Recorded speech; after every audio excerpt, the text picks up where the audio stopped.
Hang tight.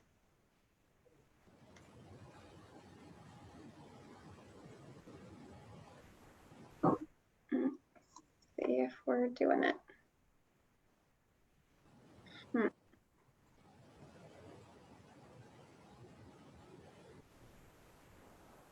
Well, it was going. It says we're live on Facebook, so I'm going to take it. So, hey guys, it's Andrea Duane with Coldwell Banker and Andrea Duane Co. And I do apologize, having some serious technical difficulties with Facebook and Zoom platform, and it's probably my end. So, super excited for Jeff Yonamine to be here with us today from the 1031 Exchange Services. He's the vice president of the company, super experienced. And Jeff, thanks for your patience with me today. You're welcome, no problem. Yeah, super excited to have you here. So let's dive in. You want to tell us a little bit about yourself, the company, and kind of what you guys do, and then we'll jump into what a 1031 exchange is, and you can. Sure, yes. So 1031 exchange. So basically we are a holding company for the IRS for investors to do 1031 exchanges, which gives them the opportunity to defer the capital gains tax by buying other like-kind property. So it's a tool that investors use to create wealth, right? And diversify their portfolio, move up the ladder of investments from going from single family rentals to apartments, from apartments to commercial retail, and so on. And that's how you build wealth. You keep on parlaying it and compounding it and making it going. It's just like Monopoly, right? You buy a couple houses, little green houses, and then you buy the hotel. Same way, but you're doing it out here in the real world, right? More risk. You're playing the real game. How to keep it protected, right? This Yes. is how you protect your assets. So which is exactly. And there's a lot of tools that you can use within the 1031 exchange to do various things. And we're going to get into some of those. So I'm the vice president for the Northern California area. We cover all the United States, all 50 states. You could do any type of real property that's held for investment anywhere in the United States. And that's why the benefit of this, which is better than stocks and bonds and mutual funds, is you could sell it and not pay the taxes and reinvest the whole amount into other properties. And you keep on doing it and doing it. And what we say in the industry is what? Exchange, exchange, exchange, and then die, right? Or we say swap till you drop, okay? Right. Yeah, I like it. I like the swap. All the good fun industry lingo that no one knows about behind the scenes, right? People say buy more doors, and people are like, what do you mean more doors? It just means more properties. Right. Yes, exactly. So Jeff, do you want to do a screen share and put up slides, or do you want to kind of talk through? How would you like to go? We'll go ahead and do some screen shares then. Okay. So let's see. Here is this presentation. Fantastic. Or we could do this one. Oh, it's blocking.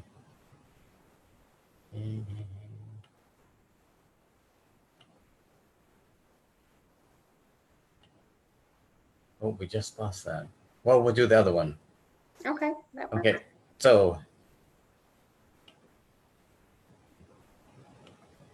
what is a 1031 exchange, right? So 1031 exchange gives the opportunity for the taxpayer to sell investment property that's held for the productive use in trade or business or for investment purposes. They can buy like-kind property and defer the capital gains tax into that property of equal or greater value. So there are important rules that you got to follow, and we'll get into those. But the number one question that I get, what is like-kind, right? Everybody thinks that if it's a rental house, you got to buy another rental house. If it's an apartment, you got to buy another apartment. And for IRS standards, like-kind to the IRS is anything and everything that you can buy and sell that's not your primary residence. You can do a 1031 exchange to and from in all 50 states. That's why like kind is very broad in real estate. You could go from office to ag land, from ag land to rentals, from rental to vacant land, apartments, retail. And that's the beauty about 1031 exchanges. You're not stuck. So if you have a bad performing property and you want to get out, sell, do a 1031 exchange, and buy some other investment properties. And that's the benefit that we see a lot of people utilizing on the 1031 exchange. They're moving their assets to get better income flow, change different types. There's always a way that you can use a 1031 exchange to help you benefit what your end goal is, right? We always ask, how do I get out? What's my goal? And this is one of the tools in real estate that can help you create more assets, more income, better properties. And then these are all the things that investors do. They always look, but it does not qualify for flips, right? So flips cannot be done on a 1031 exchange because they're held for what? Inventory or immediate income.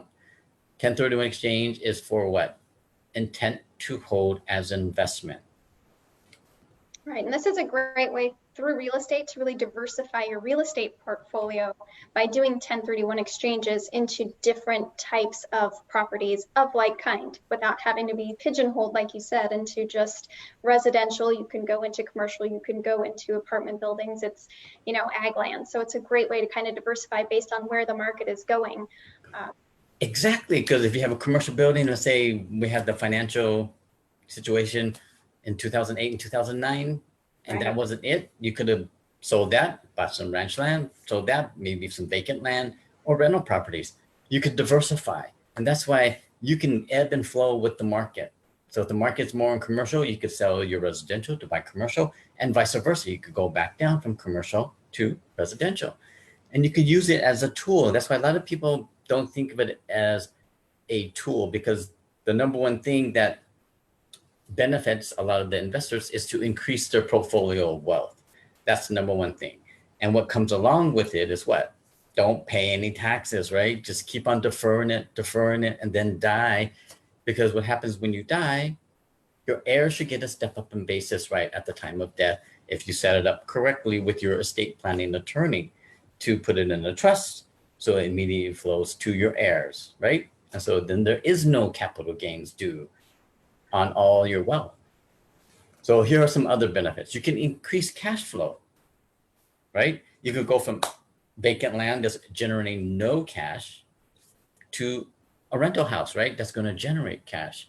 Or you could sell that rental house and maybe buy a fourplex. So you increase your rent stream by what? 4 doors, as Andrea was saying. You get 4 doors instead of just 1 door, because if it goes vacant, you're out 100%. But if one of your units on the 4 units goes vacant, you still have 3 coming in. And that's the benefit about diversification. So we get management relief. If you want to get out of the management, if you want to say, hey, I'm tired of being a landlord, I want some investment properties that are minimum management, you can do that too. Because in commercial, you have the triple net properties, right? Where they pay the taxes, insurance, and they do the maintenance on the property, and they pay you rent. And we'll do an example of that, of how that actually happens. You could leverage up. A lot of our clients, they maximize their leverage. If you have a free and clear property, all cash coming out, you could diversify it and do 20% down on each property to the max and get new loans, right? So you can really leverage out if you want. Or if you don't want that much leverage, you could just play it safe and maybe only do 25%. You can diversify, right? You can sell one big property, buy a lot of little properties. So you can sell one to buy 2. And the vice versa, you could do the same thing to consolidate your portfolio. You can sell 2, right, to buy 1. So you could go back and forth. Depending on your situation, you could use a 1031 exchange to help you achieve that goal. So that's why we always ask you, when you're doing a 1031 exchange, what do you want to do, right? Are you looking to buy multiple properties? Are you looking to buy up in value? Are you looking to retire and maybe create an estate plan? These are all the things that come along with the 1031 exchange. It is always not a one-for-one deal. And that's why we always like to ask you, what is your goal to them. So here's an example. So if you sell a property for $540, there's no debt on it. You have $40,000 of cash. So we have a $500,000 taxable event. So it's zero basis. That means you already depreciated it all. And you have no debt. So approximately 30% California and federal. And then there's recaptured depreciation. And then maybe the Obamacare tax, right? Which is the healthcare tax. You probably pay about $150 in taxes. And that's out the door, right? Gone. You're never going to get that back. So you reinvest your $350,000 at 70% LTV, you could buy about $1.6 million worth of property. Just by doing the exchange, and all the parameters are the same, you could buy $1.6 million worth of property.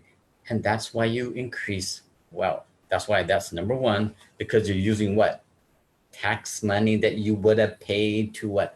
Buy more properties. And that's the beauty. This is the IRS's gift to you, because you're investing into investment properties for either other businesses to be in there, for other people to rent from you, because you're giving them that value out there. And so the IRS says, hey, we'll give you this value and you don't have to pay your capital gains tax. Yeah. It's a phenomenal platform for investors. Yes, definitely. And that's why the exchange process, everybody talks about this, right? And you hear it between friends and colleagues. They always say, what's the number one thing? Don't touch the money, right? And that's always on the internet. They always say, just don't touch the money. Or they say what? Reinvest all your gain, right? To do a 1031 exchange, reinvest all your gain. That's the only part right.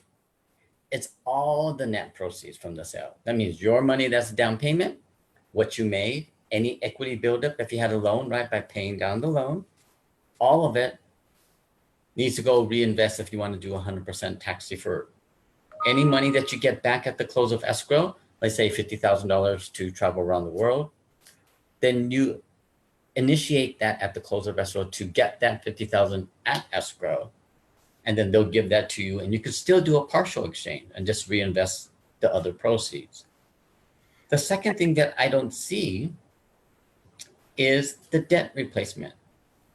Any loan that gets paid off at the close of escrow, you must obtain a new loan on the new property that you buy equal to or more. And you could either do it with all cash, right? New cash will offset debt because the IRS says, oh, you're just paying off the debt. Or you could get a new loan, or the seller could do a seller carryback. So there's all these different options that you can use, or any combination of it, to satisfy the debt. And that's why we always say in the investment world, if you're going to do a 1031 exchange, buy equal to or more of what you sold, because it's all the proceeds, all the debt has to come over. And that's why when people say, I'm just going to reinvest my gain, we say, don't do the exchange, because basically they're still going to pay taxes equal to what they made, because all they're doing is shifting basis. So that's the number one key. Do you always talk to your CPA and you ask them, what's my tax liability? Because basis from the old property transfers to the new property. Okay. Yes. And are you going to talk about boot as well, Jeff, or do we want to touch on that right now? Kind of what that means if someone, like your example, were to take $50,000 from the boot, which is, their proceeds, it's considered boot. But are you touching on that am I getting ahead of myself? No, you're right here. So on this slide right here, basically it says any of the net proceeds, right? So you invested all, or any cash that's left over is going to be cash boot, or any cash that you take at the close of escrow will be cash boot, and they just pay your capital gains tax on that. For the state of California, they're going to do what? The 3 1/3 withholding. And then at the end of the exchange, if there's any net proceeds that are still in the account for the 1031 exchange, we would have to do the 3 1/3 withholding to the state of California. So that's the cash boot side. The other boot, the debt boot, is if you don't replace that debt either buy with new cash, new loan, or seller carryback, or any combination of that, then the IRS says there's something that was forgiven, right? And that's the loan, and which they consider a gift to the taxpayer as a benefit. Therefore, it becomes taxable, and that's why you have debt boot. And that's why a lot of investors go, hey, but that money got paid off, right? I don't have it anymore. But the IRS says that was money that you borrowed from somewhere, whether it be a bank or from a private party, to help you buy this property. And they consider that as just delayed cash that must be moved forward into the new property. And that's the two types of boot. We have cash and debt. And all boot is taxed. So that all boot is taxed. Yes. Yes. And you get both boots, right? So you get federal and state. That's right. You're really That's getting why you always want to look at something. That's why you want something equal to or more. That's why we always say that, because regardless of how you replace that, right, it's going to be all the cash, and you're going to have to get that new loan if it's equal to or more. Exactly. Exactly. Thanks for breaking that down. Third thing that we don't see too much, but is very important, is the continuity of title. Whoever is the owner, if it's an individual, LLC, partnership, must be the same entity that's going to be buying the replacement property. If it's an individual, LLC, or partnership, because the IRS looks at us as what? Numbers, right? We're numbers to the IRS. So it's either your social security number or tax ID number or EIN number. Those are the numbers that they look for as to match up who is the seller. And we got to make sure the seller is the same. You can add and take away people, but it gets more complex. So that's why you always have to check to see how you guys hold title. So timelines. Timelines are 180 days, or when your due date for your filing of the tax returns of the property you sold. So it's approximately 6 months. And if you need that extension, you just file your automatic extension with the IRS and California Franchise Tax Board to get your additional days to include the closing. And then once you close, then you do your filing for that property. The critical part, in all exchanges, it's going to be the 45-day identification period. You must identify the property back to us, and you'll get a form from us to identify the properties. There's 2 ways to identify. First rule is 3 properties. It's going to be your first choice, second choice, third choice, unlimited value. So the IRS doesn't care, 20 million, 30 million, 40 million. As long as you can qualify to buy those properties, but you must send your list back to us, the exchange company, and then we put that into your file, and then you must buy from your list. You can change your mind anytime during what? The 45-day window. So typically, we're not going to get your ID statement until day 40, day 44, because you're going to be looking around, making Andrea look around for all these properties, and then, hey, this is the one. This is the one. This is the one I made an offer on. Great. Then let's put that as number 1, and maybe put 2 more as backup. So you got 3 properties. The second rule is where you want to do 4 or more properties. This is where you want to diversify your portfolio. So if you're selling one property, let's say for $1 million, and you want to split it up into 5 different properties, you can identify up to twice the value of what you sold, or $2 million worth of property, and then just pick and choose of those 10 properties that you identify to satisfy your $1 million exchange. And this is where a lot of people use for estate plans, right? I have 3 children. I'm selling $20 million piece of property. I know they're going to fight. So I'm going to sell this and split it up, and then start designating all these properties to each kid. And this is where we're seeing a lot of boomers are basically using 1031 exchange as an estate tool, because they have multiple kids and they know exactly what's going to happen, that they're going to fight. And so they said, hey, to alleviate stress, let's sell it and start dividending up.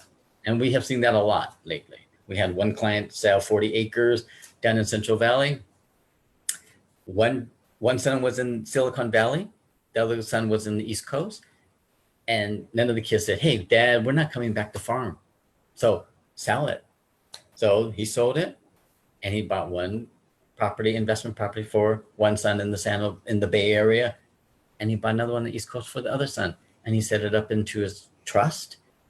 And then when he passes away, each of those sons get their property. And this is how you use it, right? And that's why you could use 1031s to what? Gain wealth. And then how do you preserve it and then give it to your heirs? You use 1031 exchange to give them away. Yeah. Yes. It's a long-term growth strategy.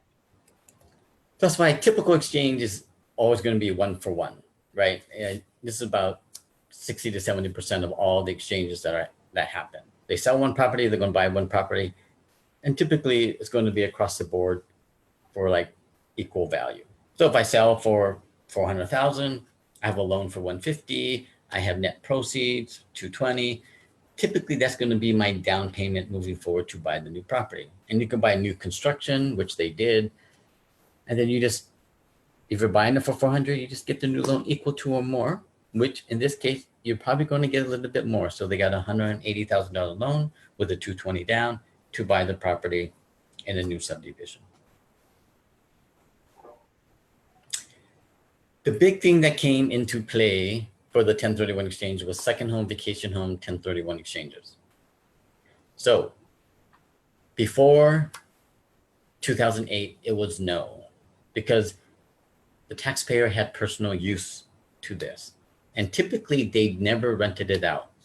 So the IRS came out with some guidelines and they said immediate before and after the exchange, each 24 months, which is basically 2 years, you must rent it out at fair market value for a minimum of 14 days per 12-month cycle. And the second thing, personal use. They'll give you some personal use, which is no more than 14 days, 2 weeks, or 10% of what was rented out per that 12-month cycle.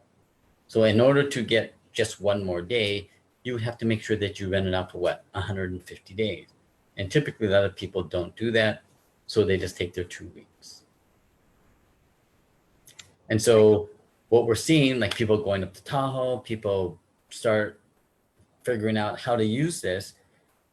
And basically what happened was, if I have a primary residence and I got a rental property and they say, hey, can I buy a second home, vacation home in Hawaii? I said, yep, you can. So what they did is they said, I'm going to retire in about 3 to 5 years. Can I set it up now and do that?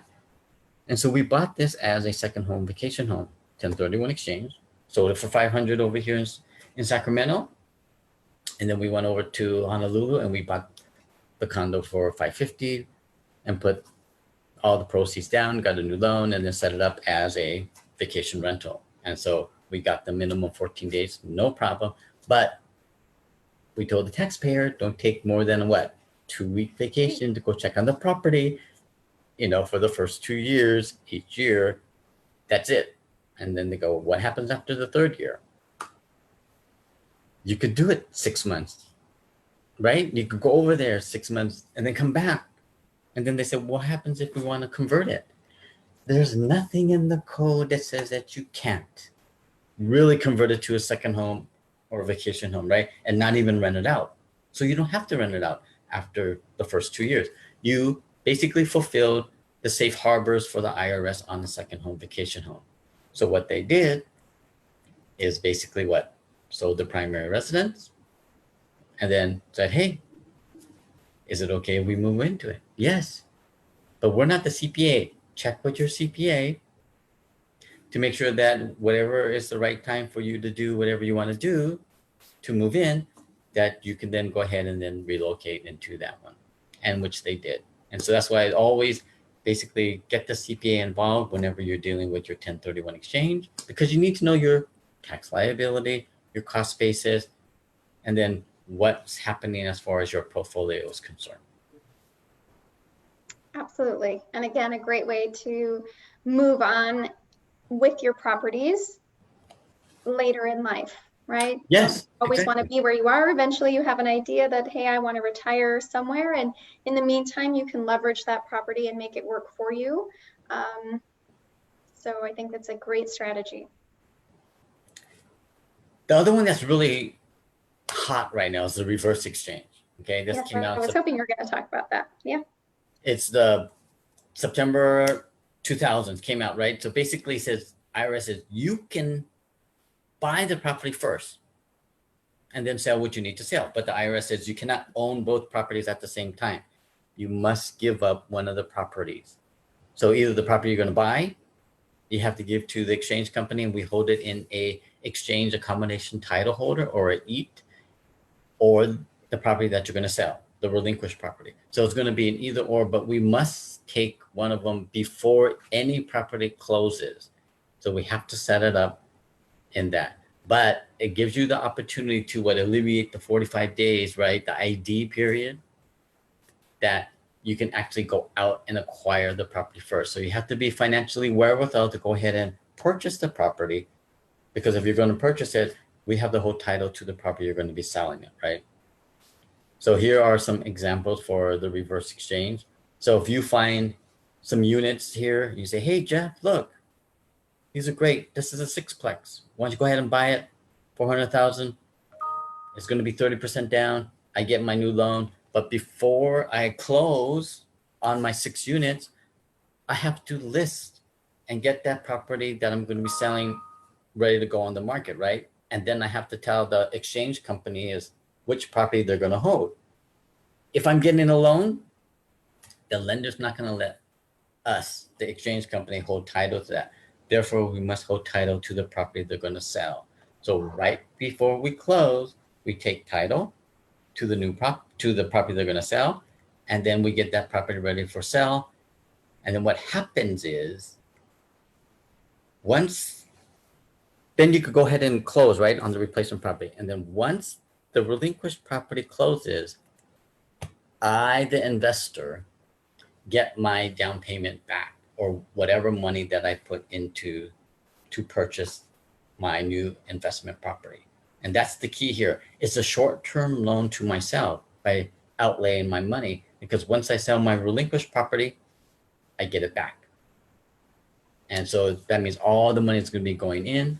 So my 120 grand goes to me. I go put it back in my bank account, my IRA, wherever I took it out. And the remaining fund, pays down the principal balance of the new loan. And now I have 180. And then on my relinquished property, it was 150. So I have an equal to or more greater amount of new debt on the property on my sixplex. And that completes the reverse exchange. So if you find that deal, like these guys did, this was an actual exchange. They did it on a reverse second home 1031 exchange. So they found this property up in the foothills. They said, great deal, but why is it still on the market? Seller wanted minimum 250,000 down because he had some other medical bills that he had to pay off, and he needed that cash immediately. And so these investors came up 280, and they said, are you willing to take back a note for 170? He goes, yeah, I'll do that because I'm getting my 250. They said, deal. So we closed this in December.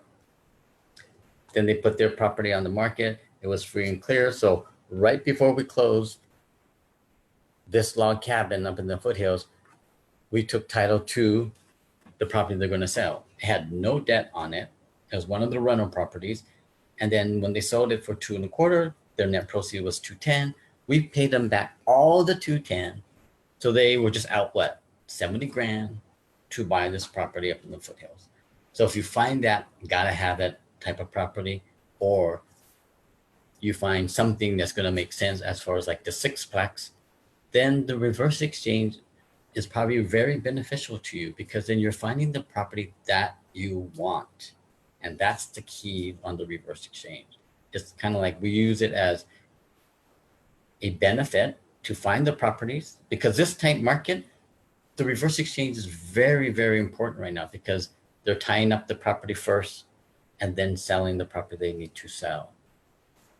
takes off a lot of pressure from the exchange when you're, stressed, like, what if I can't find a like kind or the right Right. property? So it, in essence, doing that reversal really takes a lot of pressure and stress off of the investor.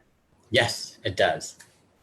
And so that's why the reverse exchange is one of the tools that are out there to help you do that and to find the exact property that you want. That's why commercial, they typically use reverse exchanges to do their 1031s.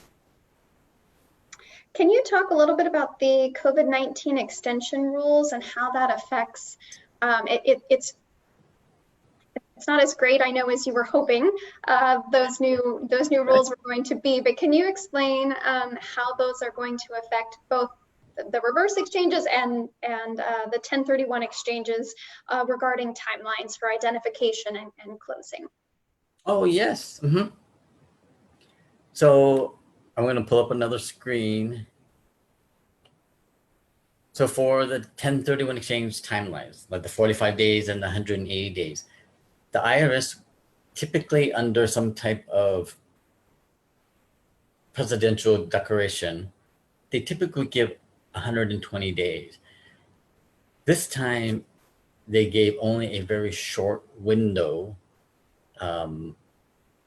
which you had to have either your 45 days or your 180-day expiration dates must fall in between April 1st through July 14th, and your extension is to July 15th, which sounded kind of odd to us, but that's what they gave us. So we had to go with it. So what does that mean? So if you sell up, let's say you sold your property, and we had this we actually had this case. They sold it and closed it February 4th. Their 45th day was March 20th, which fell before the April 1st start date, right? They got no extension to identify replacement properties, even though they were, because California was already in Under shelter. shelter, back in February. And they're saying, hey, wait, we're already like 30 days into this. We should be able to get, an extension. IRS didn't issue it until Trump came out and said, what? The United States, we're in a lockdown, right? We're shelter in place. And that's why it starts April 1st to July 14th. And they're really stuck on the July 15th date, right? For federal income taxes, and also the state of California, same thing. July 15th is the new filing date.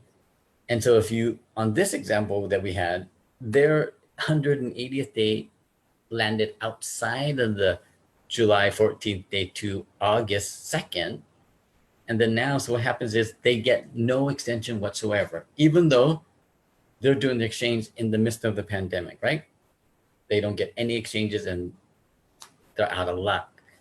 So what happens is, on example number 2, if you sold the property just 15 days later, 16 days later, your 45th days falls on April 5th. And you get your extension all the way to the July 15th date to identify properties. So they get it, but they must close by August 18th, because that falls outside of the July 14th window, which is kind of interesting how that played out. So the only time that you would get an extension on your closing date of 180 days, if you sold it, the end of last year, like December, November, right? Then your 180 days, which is example 3, would fall in between the April 1st date to the July 14th date, and you'll get your extension to the July 15th date. But you do not get an extension on your 45 days, because your 45 days is going to be somewhere in January, February, which is going to be well before the April 1st start date, which is very interesting. So that's why everybody's saying, well, if we keep on going, we're going to get another extension. Maybe. We don't know. And that's why everybody is kind of hoping for another one, but this is the one that they gave us. We were expecting a whole lot more from them, because we were lobbying um, the IRS, the Franchise Tax Board, and to this date, we haven't heard anything from the Franchise Tax Board, whether or not they're going to give the extensions. So to match it. So that's why the two governing bodies, the tax bodies, are not kind of in sync right now. Right, right. And it's why it's so critical to align yourself with someone like Jeff that really understands. I mean, if you just looked at those timelines, you're like, well, why does this apply here and why doesn't that apply there? Jeff and I had talked about this previously, so I am familiar with it, but it's still at the same time when you look at it, it can be very confusing. And what you don't want to do as an investor is miss those deadlines, because Jeff will be talking about what happens when you fall outside of the exchange rules. Oh, you just pay your taxes. Yeah, exactly, which you're trying to avoid doing.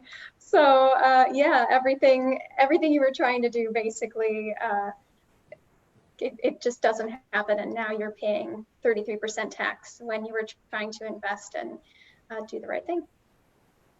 Okay, so here we are. So if you fall outside of those timelines, then you just have a failed exchange, and then you just pay your taxes, capital gains. You got to pay the federal, the state, and the recapture the depreciation. And if you're in the higher tax bracket, then you're going to pay an additional 3.8% for the Obama healthcare law, right? And you put into play.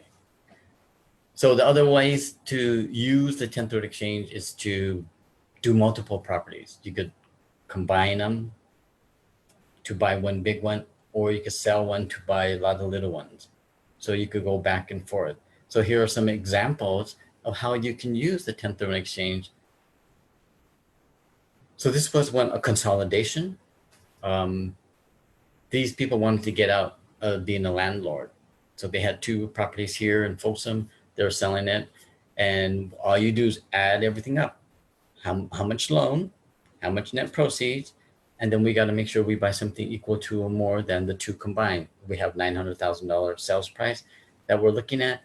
So they wanted out of the tenants and toilets and trash. So we bought them, helped them to identify a Walgreens. We didn't buy Walgreens. We bought the building, which Walgreens was our tenant. And this was a triple net property. So one of the benefits of this deal was what? Less management. They got out of the management because Walgreens, since it's triple net, pays the property taxes, pays the insurance, does the maintenance, and pays you rent.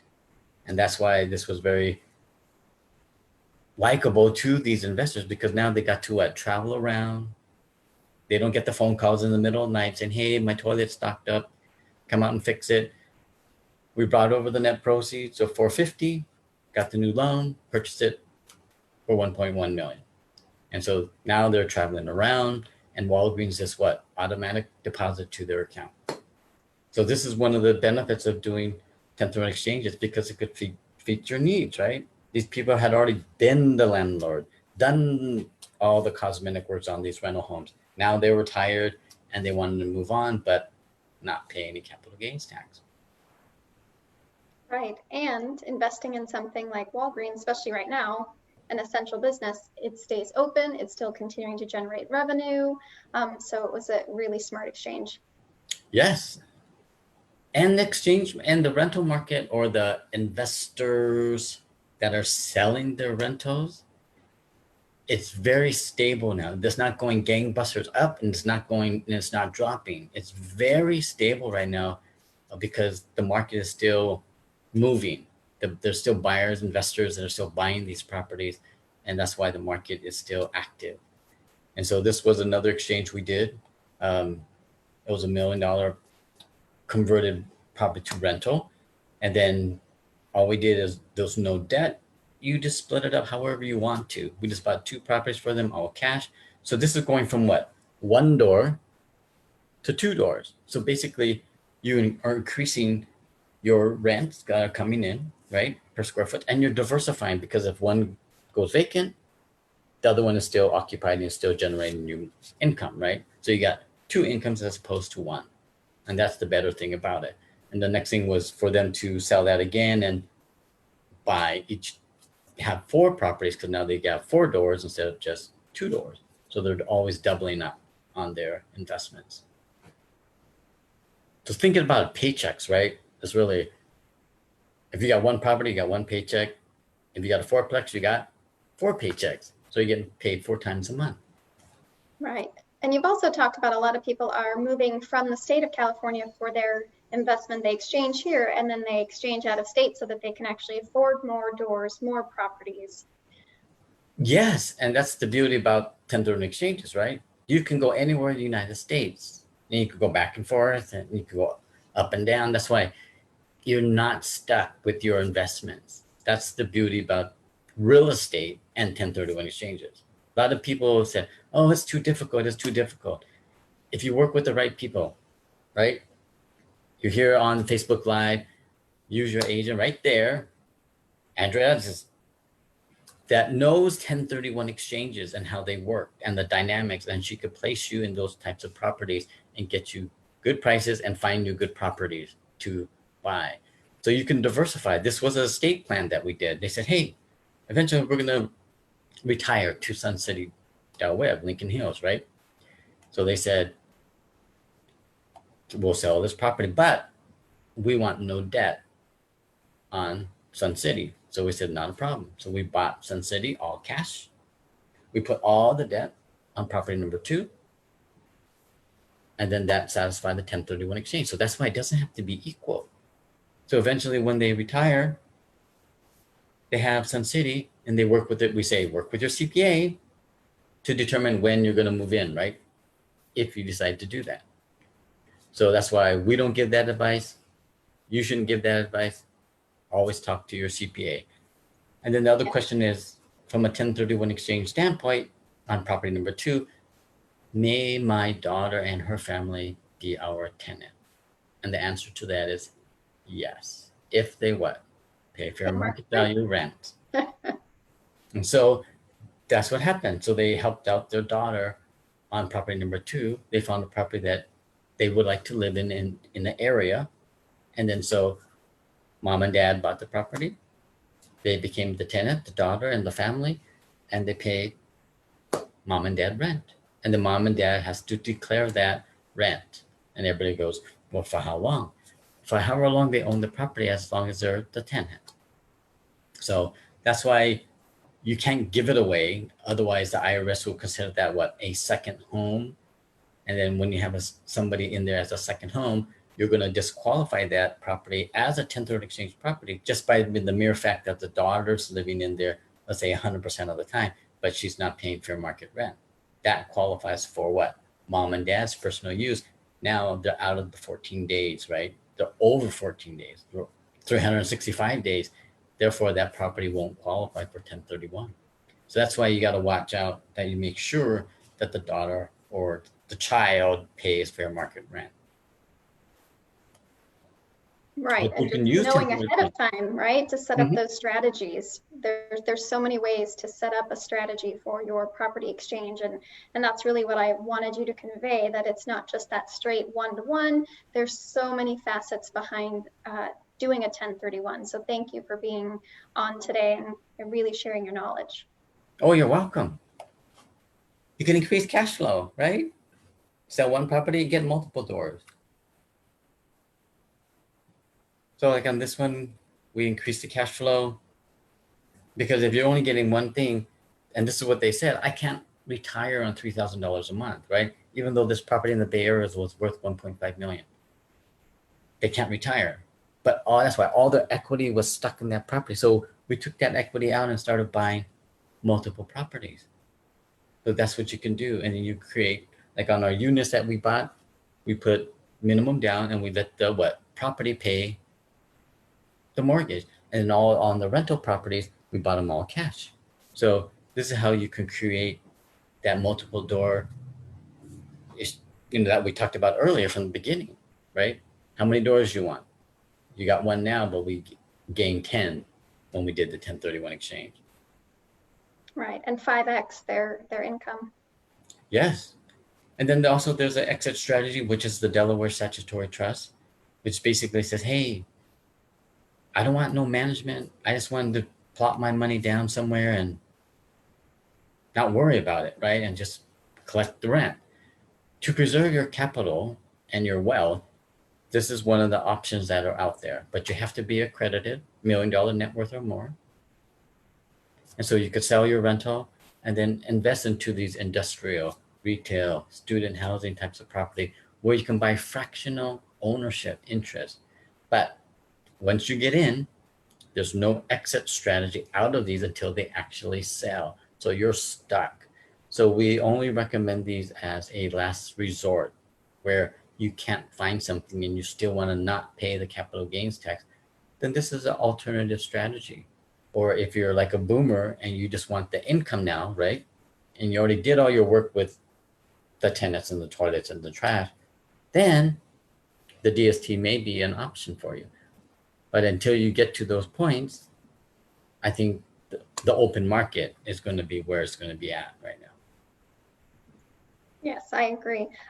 Can you touch on the claw when you sell outside of California, the clawback law for exchanges outside of California, and what that might mean if someone wanted to exchange in California by, say, in Idaho or Arizona or Nevada, where a lot of people tend to go. Can you explain what might happen when they sell that property out of state? Oh, yes. Okay. So in 2006, California Franchise Tax Board came out with a clawback, or what they call Assembly Bill 92, which was if you do a 1030 exchange from any property in the state of California to another state, the California Franchise Tax Board says you must file the new form, the 3840, with the state of California saying I did a 1030 exchange from California to Idaho, to Arizona, to Nevada, wherever that other property is going to be at. You must file it that year and every year thereafter until you either sell the property and not do another 1031 exchange or you die. So it's a forever type of filing, okay? We're already hearing the rumblings of this clawback. People or exchangers are getting tax bills from the state of California, and we're getting the call and they're saying, why am I getting this tax bill from California? And we said, where did you buy your replacement property? They said Arizona. And it says, I didn't get it the first year. I didn't get it the second year. I said, did your CPA continue filing that California form, the 3840? I don't think so. And we said, that's the reason why you're getting this tax bill. So you have to go back to your CPA and make sure that they keep on doing the filing. Even if you are a non-resident, you still must file this form, or else the Franchise Tax Board is coming a knocking for their money that you made in the state of California. Okay, really important. You can go anywhere, but you must do the filing requirement because they're going to track the gain that California made.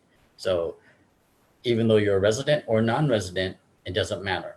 Okay, but if you exchange in California, there's no requirement to do that filing because you're buying another piece of property in the state of California.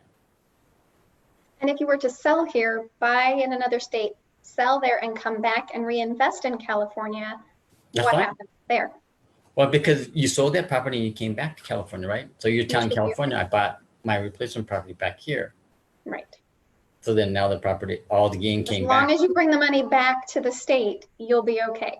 I think so. That's a good CPA question. Okay, so see, always ask your CPA. Talk to your 1031 exchange professional and your qualified CPA.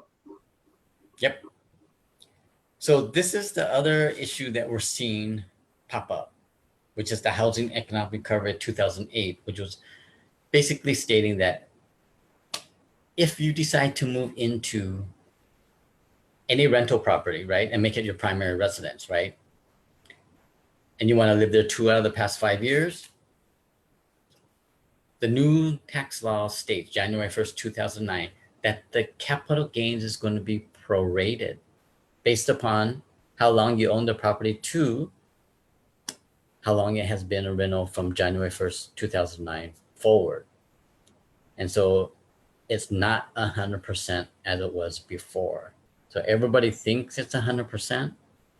And so they're thinking about, hey, I'm going to move into my rental property, live there for 2 years, sell it, and all my gain is free. Not true. Okay. The gain is going to be prorated.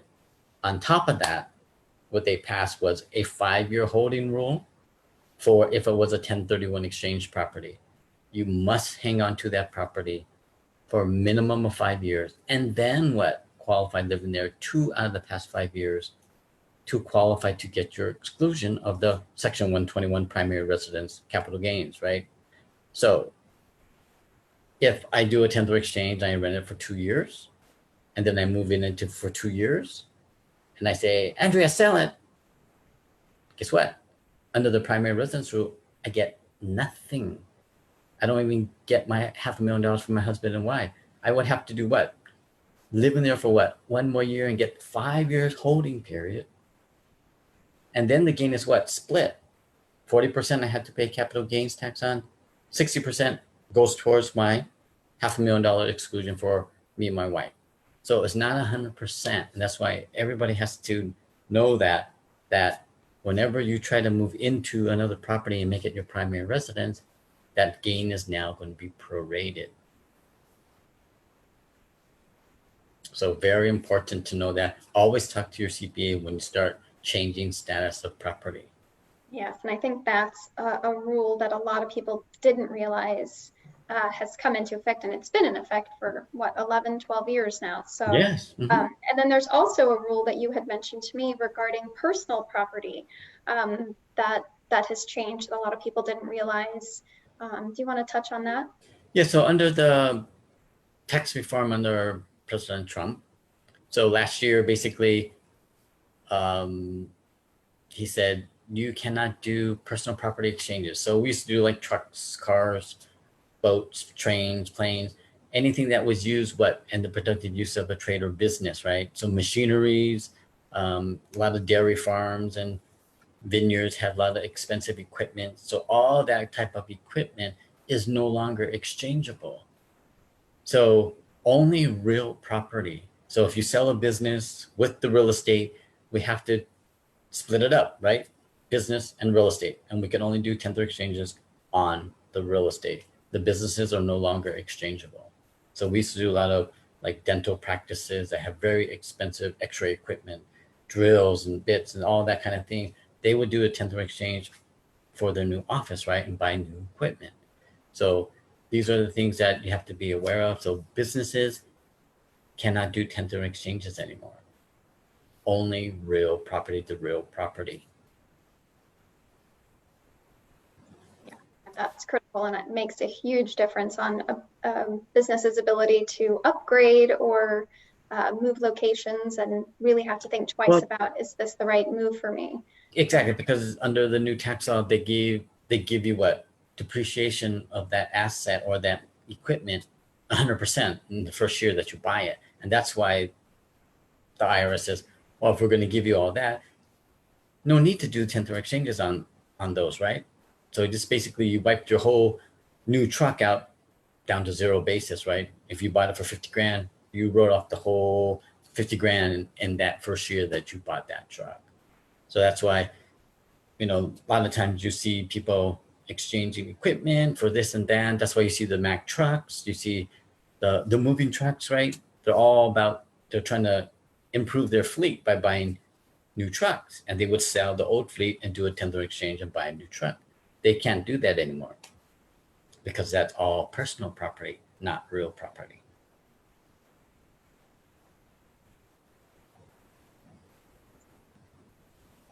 And then can you tell us, how does a seller get access to their exchange funds?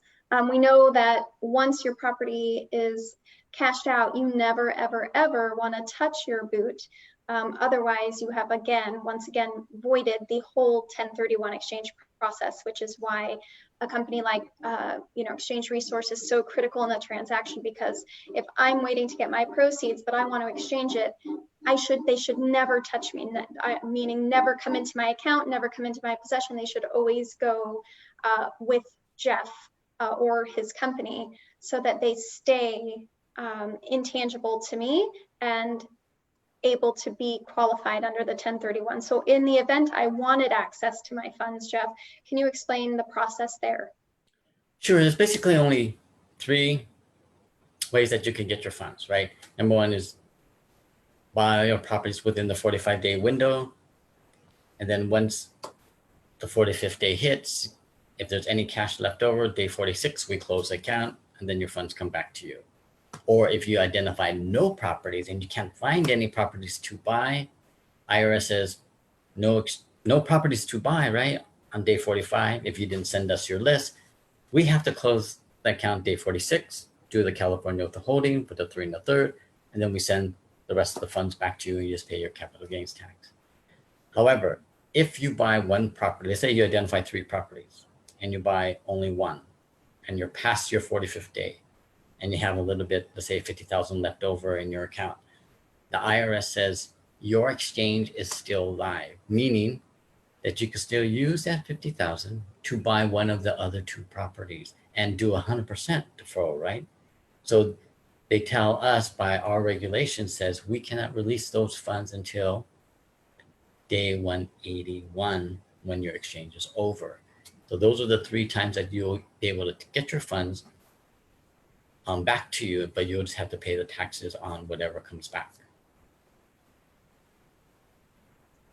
Great, thanks for clearing that up. I think that's an important component of the exchange. Well, here's one that we just ran into.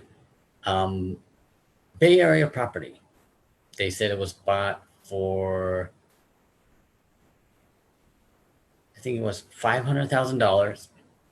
They're selling it for 1.8. They basically converted it to a rental, and then they just moved out, and then they bought another primary residence. So since it's a rental property, they said, we got to do a 1031 exchange. So I said, how long has it been a rental? 2 years, right? So qualifies. And I said, well, what's your basis in it? Oh, they said 500, selling for 1.8, but we have like a big gain, right? So they got a 1.3 gain on this property. They go, well, we get the first $500,000 tax-free, right? So basically it comes off the top. And so 1.8, so then they got 1.3. And so what happens is they could do a 1030 exchange for the excess of the 1.3 and do both, right? Sell it as a primary residence and get their $500,000 tax-free. And then for the remainder of the sales price, do a 1031 exchange. So with those types of properties, you have the option to do both. But if you don't buy enough on the 1031 exchange, it won't make sense to do that because you're taking majority of the gain, right? $500,000 tax-free, and you're almost like chunking it down almost in half. So you have to buy something that's going to be feasible, right? On the 1031 exchange side. But that's happening a lot in the Bay right now. Yeah, it's a win-win situation there. Mm-hmm. But that could be done. And we helped some people do that when they actually relocated here to Sacramento. That's awesome. That's awesome. Can you share with us, Jeff, finally, before we go, the benefits of a 1031 exchange company, although it feels like we've already really gone over all the benefits throughout this whole presentation. But can you kind of sum up the, what your company does and the benefits of working with a company? Well, with us, what we do is, well, we're a holding company for the 1031 exchange, but we give that personal touch. Okay. With a lot of our exchanges, we're pretty efficient and a lot of them close. So because what we're doing is coaching you guys along the way. So we kind of do this in the beginning where we want to know what's happening, what you want to do, what your goal is. And then we want to counsel and talk with you from the get-go. So we do a lot of one-on-one consultations because we want to know how titles held, what you're selling, What do you want to do? Where are you going to go? And so we start telling you, if you're going out of state, don't forget to do the filing, right? How much are you selling here? How much you're going to buy over there? What is your game plan? So that's why we always want to know what's the end goal when you're doing the 1031 exchange. So that's why we kind of set you up for success instead of just saying, oh, by the way, you need to do a 1031 exchange, and all of a sudden you're stuck and your 45-day window starts now, today, right? When you close. So we want to kind of avoid that rushing into the 1031 exchange. We would like to get up front and do that. We have in-house legal counsel. So we're owned by an attorney. So we just specifically focus on 1031 exchanges. He can give legal advice for the 1031 exchange, and we have him there to go ahead and do that for any legal processes that we have that come up with other attorneys that are working on transactions. We carry fidelity bond, errors in omission, and we also put in the asset protection for the funds, where we're not going to just release funds because of wire fraud, right? There's too much wire fraud happening out there. So we're going to come back to you as the exchanger and say, is this the escrow? Is this the property that you're going to be closing on? And then we call the escrow company to make sure that's who it is, and you have your escrow there. And then we request the wire instructions, and then we wire those funds. You must have a written authorization for us to wire it, and we're going to get that from you before we wire. So those are the protections that we put into place. Yeah, really someone to help you map out a process that you don't know how to navigate, and it's very complex. And so your service is greatly appreciated, I'm sure, by every client you walk through the process. Well, thank you. I know my clients have been very happy with working with you. So, and you always help me with any questions that I might have. And so if you guys want to get a hold of Jeff, I'll make sure to include all of his contact information in our post. And, you know, thank you, Jeff, for providing all of this information to myself, to our future clients, and to anyone that's been watching. It's been an absolute pleasure. And to many, many more continued successful exchanges. Thank you. I appreciate it. Yeah. All right. We'll talk soon. Bye. Thank you. Bye.